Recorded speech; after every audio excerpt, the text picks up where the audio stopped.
우리는 살아가면서 돈이라는 현실과 매일같이 마주하며 살아갑니다. 아침에 눈을 떠서 하루를 시작하는 순간부터 잠자리에 들기까지 우리의 삶 속에는 항상 돈이라는 요소가 함께합니다. 먹고 사는 문제, 가정을 유지하는 문제, 미래를 준비하는 문제까지 모든 것이 결국은 돈과 연결되어 있습니다. 그렇기 때문에 많은 사람들의 생각과 감정, 그리고 선택의 중심에는 돈이 자리 잡고 있습니다. 그래서 사람들은 묻습니다. 돈은 과연 무엇인가? 그리고 하나님은 돈에 대해 어떻게 말씀하고 계신가?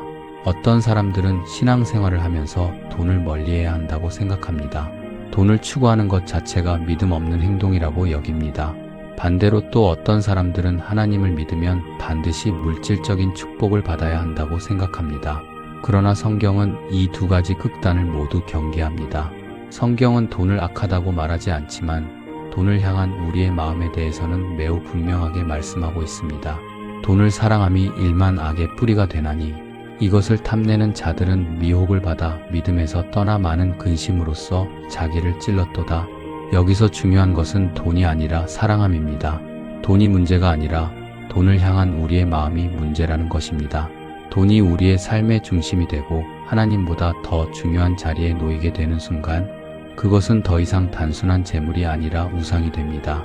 우리는 겉으로는 하나님을 믿는다고 말하면서도 실제 삶에서는 돈을 더 의지하며 살아갈 때가 많습니다. 통장에 잔고가 있으면 안심이 되고 줄어들면 불안해집니다. 계획대로 수입이 들어오면 평안하지만 예상치 못한 지출이 생기면 마음이 흔들립니다. 이것은 우리의 신뢰가 하나님이 아니라 돈에 가 있기 때문입니다. 그러나 성경은 분명하게 말합니다. 우리의 공급자는 돈이 아니라 하나님이십니다. 내 하나님 여호와를 기억하라. 그가 내게 재물 얻을 능력을 주셨음이라. 이같이 하심은 내 조상들에게 맹세하신 언약을 오늘과 같이 이루려 하심이니라. 이 말씀은 우리가 반드시 붙들어야 할 핵심입니다. 우리는 흔히 내가 벌었다고 생각합니다. 내가 노력해서, 내가 열심히 일해서, 내가 선택을 잘해서 이만큼 벌었다고 생각합니다. 그러나 성경은 그것이 아니라 말합니다. 그 능력을 주신 분이 하나님이라는 것입니다. 생각해 보십시오. 우리가 일할 수 있는 건강은 누가 주셨습니까? 생각할 수 있는 지혜는 누가 주셨습니까? 그 자리에 들어갈 수 있는 기회는 누가 열어주셨습니까? 시대와 환경, 사람과 관계, 이 모든 것은 우리의 힘으로 만들어낸 것이 아니라 하나님께서 허락하신 것입니다. 그렇다면 우리가 번 돈은 단순히 우리의 것이 아니라 하나님께서 맡기신 것이라고 보는 것이 맞습니다. 우리는 주인이 아니라 청지기입니다. 청지기라는 말은 맡겨진 것을 관리하는 사람이라는 뜻입니다. 하나님께서는 우리에게 시간도 맡기셨고, 재능도 맡기셨고, 관계도 맡기셨고, 그리고 재물도 맡기셨습니다. 그리고 그 맡겨진 것을 어떻게 사용하는지를 보십니다. 맡은 자들에게 구할 것은 충성이니라. 하나님께서 보시는 것은 우리가 얼마나 많이 가졌느냐가 아니라 맡겨진 것을 얼마나 신실하게 사용했느냐입니다. 많은 사람들은 돈이 많으면 성공한 것이라고 생각합니다. 그러나 하나님은 다르게 보십니다. 적은 것을 가지고도 하나님 뜻대로 사용하는 사람이 하나님 보시기에는 더 신실한 사람입니다. 예수님께서는 재물과 관련하여 매우 중요한 말씀을 하셨습니다. 내 보물 있는 그곳에는 내 마음도 있느니라. 이 말씀은 매우 단순하지만 강력합니다. 우리가 돈을 어디에 쓰고 있는지를 보면 우리의 마음이 어디에 있는지를 알 수 있다는 것입니다.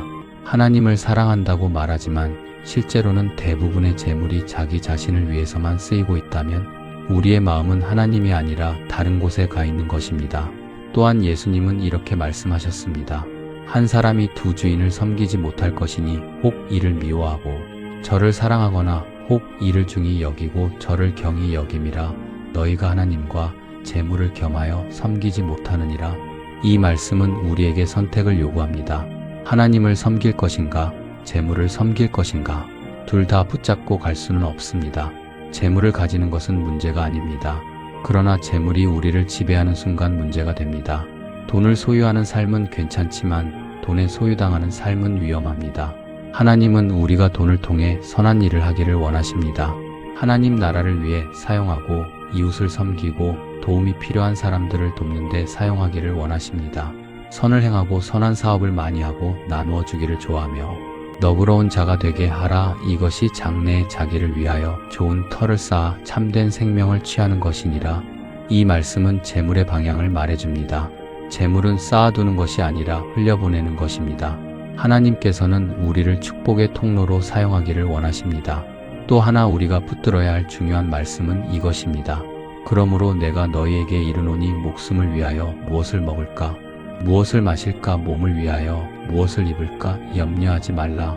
목숨이 음식보다 중하지 아니하며 몸이 의복보다 중하지 아니하냐? 그리고 이어서 이렇게 말씀하십니다. 그런즉 너희는 먼저 그의 나라와 그의 의를 구하라. 그리하면 이 모든 것을 너희에게 더하시리라. 이 말씀은 재물에 대한 가장 중요한 원칙입니다. 돈을 쫓는 삶이 아니라 하나님을 먼저 구하는 삶. 그때 하나님께서 필요한 것을 채우신다는 것입니다. 결국 돈의 문제는 신앙의 문제입니다. 돈을 어떻게 바라보느냐는 하나님을 어떻게 바라보느냐와 연결되어 있습니다. 돈을 내 것이라고 생각하면 우리는 불안해집니다. 그러나 이것이 하나님께서 맡기신 것이라고 믿는 순간 우리는 자유로워집니다. 하나님은 공급자이시고 우리는 청지기입니다. 그리고 우리가 잊지 말아야 할 마지막 진리는 이것입니다. 이 땅의 모든 것은 영원하지 않습니다. 그러나 우리가 어떻게 사용했는지는 영원한 의미를 갖습니다. 돈을 통해 하나님을 잃는 삶이 아니라 돈을 통해 하나님을 드러내는 삶. 그것이 하나님께서 우리에게 원하시는 삶입니다.